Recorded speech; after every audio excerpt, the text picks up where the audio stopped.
Bismillahirrahmanirrahim. Assalamualaikum warahmatullahi wabarakatuh. Alhamdulillah. Alhamdulillahilladzi kana bi'ibadihi khabiran basira.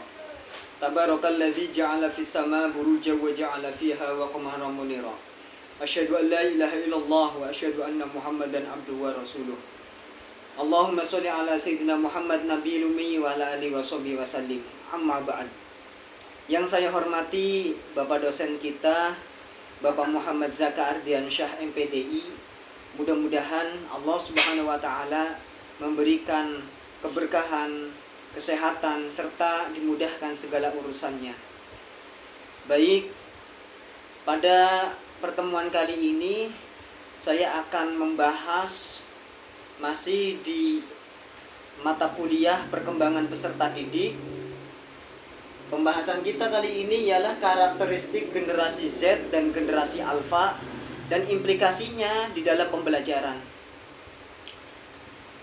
Sebelum membahas tentang karakteristik dan implikasinya, terlebih dahulu kita mengetahui apa itu definisi atau makna dari generasi Z dan generasi Alpha.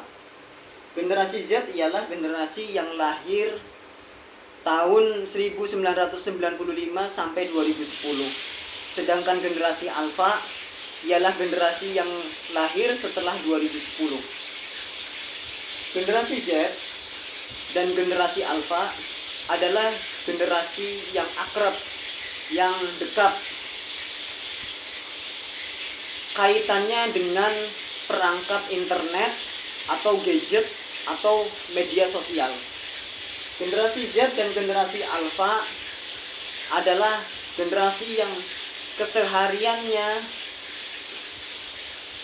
penggunaannya itu ingin dimudahkan dan sangat dekat dengan gadget atau smartphone. Penggunaan smartphone ini harus kita pantau selaku kita sebagai orang tua ataupun guru.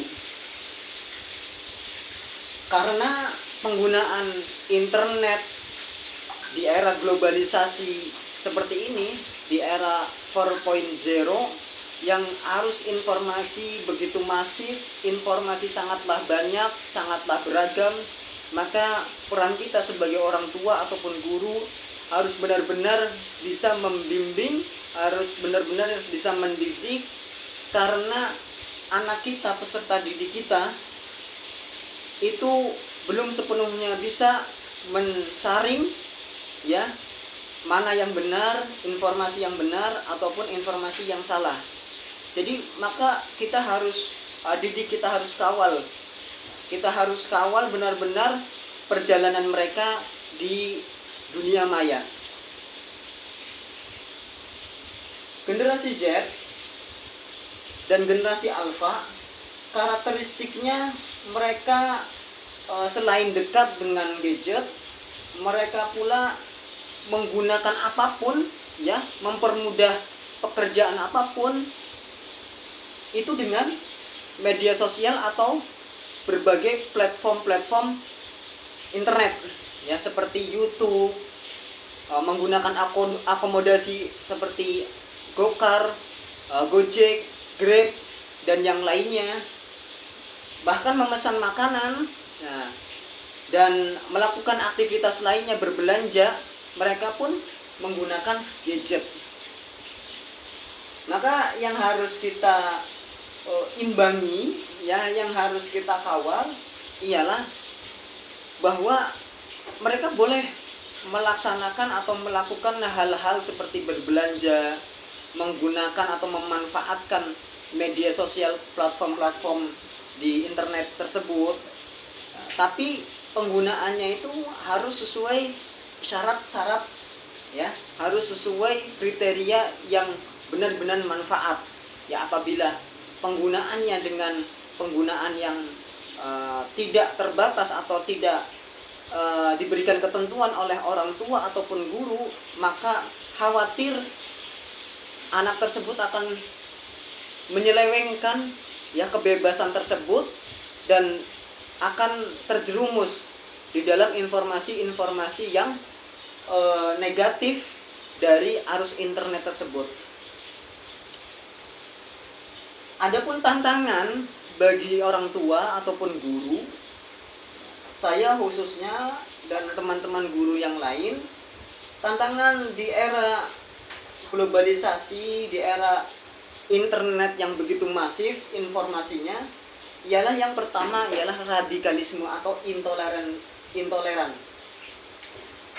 Radikalisme banyak berseliweran atau beredar di dunia maya, baik melalui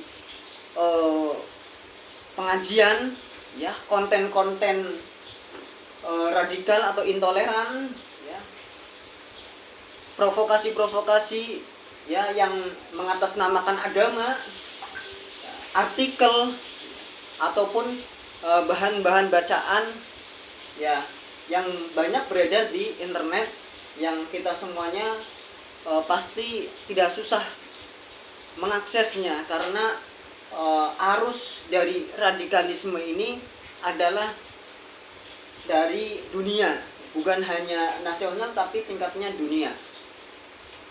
Yang kedua ialah pornografi dan porno aksi. Nah, pornografi ini atau porno aksi ini sangatlah banyak, dan sudah beberapa tahun terakhir, ya, Badan BNN, ya, Badan Narkotika dan Narkoba itu mensosialisasikan, ya, kepolisian juga mensosialisasikan bahwa konten-konten ini, ya, bahwa arus negatif ini, ya, informasi negatif ini, konten negatif ini dapat mengganggu jiwa dari peserta didik, ya, bahkan di belahan dunia lain menjadi komunitas ataupun tingkah laku individu yang sangat-sangat menyimpang. Nah, ini yang harus kita dampingi, yang harus kita jaga, ya, dari anak didik kita, dari peserta didik kita, supaya anak didik kita tidak terkena hal-hal yang negatif tersebut. Selain pornografi, narkoba, ya, seperti yang tadi sudah saya jelaskan, narkoba pun aksesnya begitu mudah di internet, ya, bisa melalui akun-akun ataupun grup WA, grup Telegram, ataupun hal-hal yang lain yang gerakan mereka itu di bawah, gerakan mereka itu tidak terlihat tapi benar-benar nyata.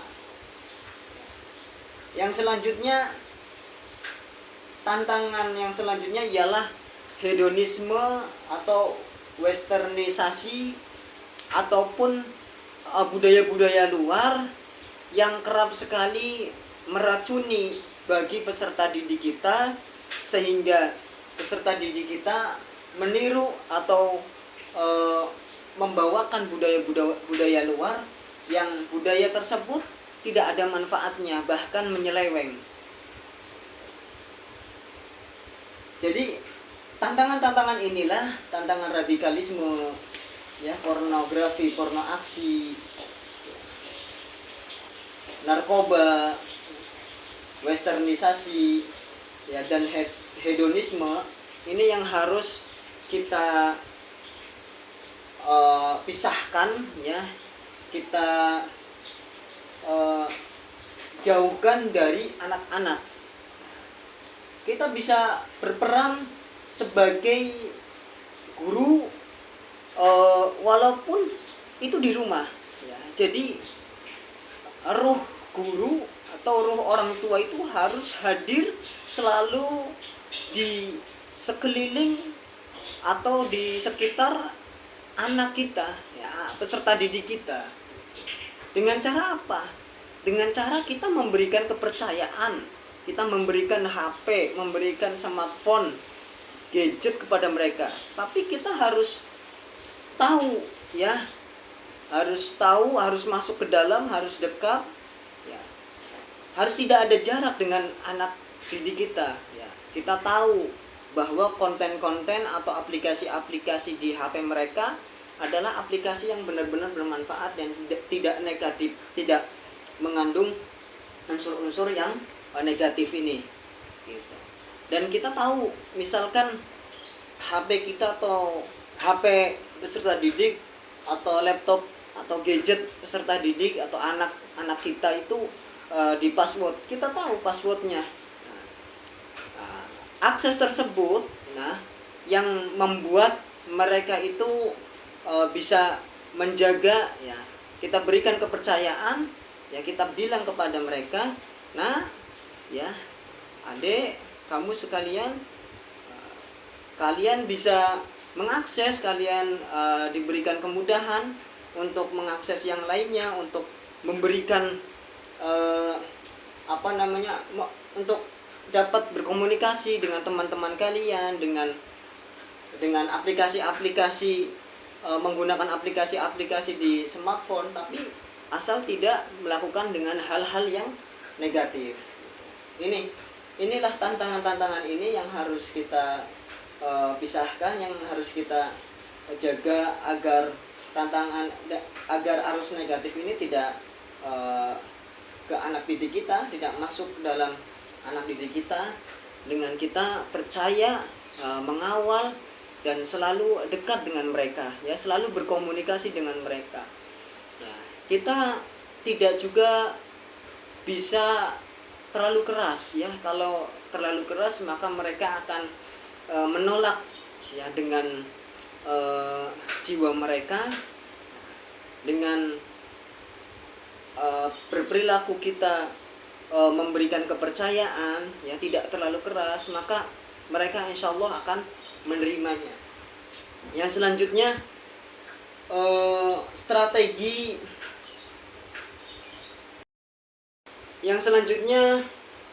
strategi pembelajaran bagi generasi Z dan generasi Alpha. Strategi pembelajaran bagi seorang guru ataupun orang tua, yang pertama kita harus dekat dengan anak didik kita. Kita harus tidak ada jarak, ya bisa dikatakan bahwa kita adalah harus jadi orang yang pertama kali mendapat, ya keluhan ataupun mendapat aduan dari permasalahan anak didik kita. Jadi dengan kita tidak menjaga jarak, dengan kita posisinya dekat dengan mereka, dekat dalam artian sebagai teman yang membimbing, ya sebagai orang tua yang benar-benar membina, maka mereka percaya bahwa kita ini orang yang dipercaya, dan mereka percaya pun bahwa kita ini bisa menyelesaikan solusi atau masalah mereka.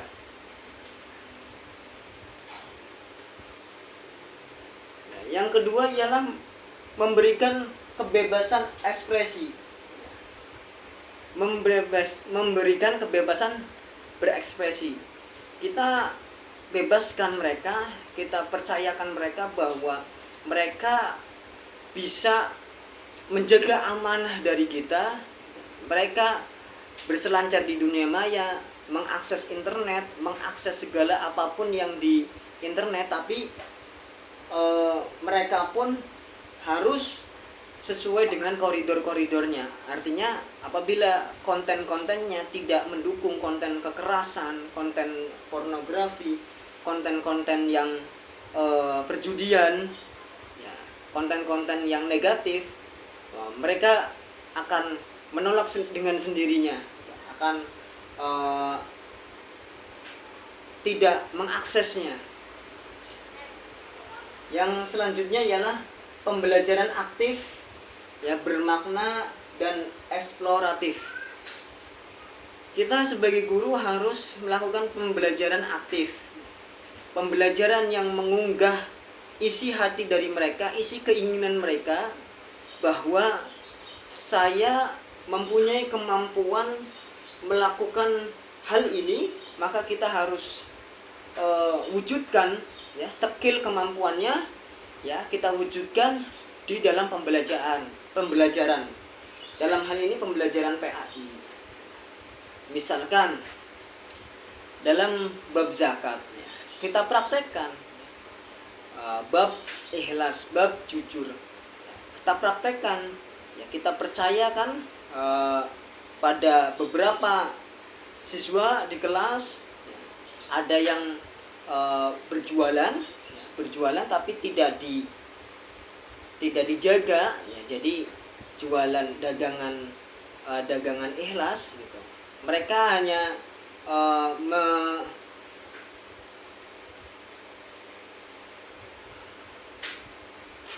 apa sih? Yang selanjutnya ialah pembelajaran aktif dan pembelajaran yang bermakna dan eksploratif. Ya. Jadi guru atau orang tua diusahakan melaksanakan pembelajaran aktif. Ya, pembelajaran aktif ini adalah pembelajaran yang dapat menghidupkan atau memunculkan keinginan atau isi hati dari peserta didik, ya, yang hal tersebut bersifat eksploratif, ya, yang bermakna bahwa keinginan tersebut kita wujudkan di dalam pembelajaran. Misalkan contoh di bab jujur, ya, ada sekelompok siswa yang nanti akan berjualan, ya. Jadi siswa tersebut menjajakan barang dagangan di depan kelas dengan etalase atau meja dengan barang-barang dagangan, ya, belanjaan tersebut. Nah, maka sebagian siswa lainnya itu membeli, ya, tapi membelinya itu langsung dengan menaruh uang, ya, ke dalam toples atau ke dalam box yang di situ tidak ada yang melihat. Hanya kejujuran siswa itu kita uji, ya, kita buktikan, ya, pada saat dagangan tersebut sudah terbelanjakan atau sudah dibeli oleh siswa. Jadi sesuai enggak pembelajaran tersebut, ya ini pembelajaran pada bab jujur, sesuai kenyataannya ataupun tidak. Itu kita bisa menggunakannya seperti itu. Jadi langsung praktek. Yang selanjutnya mengembangkan karakter, ya. Mengembangkan karakter.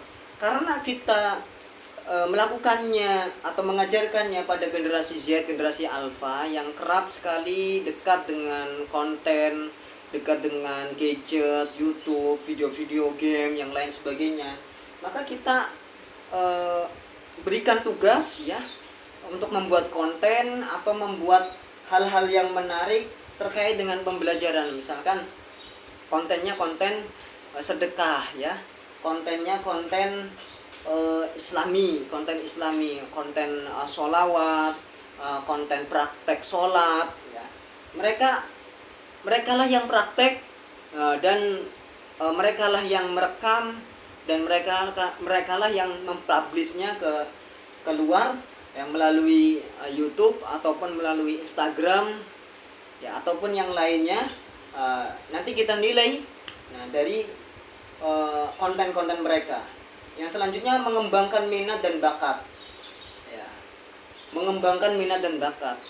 Jadi kita harus mengetahui karakter peserta didik kita, karena di generasi Z mungkin minat mereka itu di teknologi, ya, ingin menjadi YouTuber, ingin menjadi pemrogram, ya, programmer, dan yang lain-lain.